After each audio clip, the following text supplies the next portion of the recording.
اللہ غالب و دانا اسی طرح تمہاری طرف ہدایات بھیجتا ہے جس طرح تم سے پہلے لوگوں کی طرف وہی بھیجتا رہا ہے۔ جو کچھ آسمانوں میں اور جو کچھ زمین میں ہے سب اسی کا ہے، اور وہ بلند و برتر ہے، عظیم ہے۔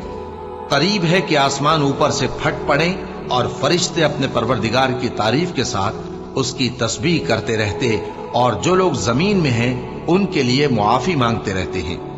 سن رکھو کہ اللہ بخشنے والا مہربان ہے، اور جن لوگوں نے اس کے سوا کارساز بنا رکھے ہیں اللہ ان پر نگراں ہے، اور تم ان پر داروغہ نہیں ہو۔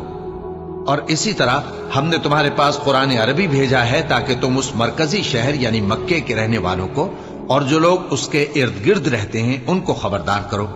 اور انہیں قیامت کے دن کا بھی جس میں کچھ شک نہیں خوف دلاؤ۔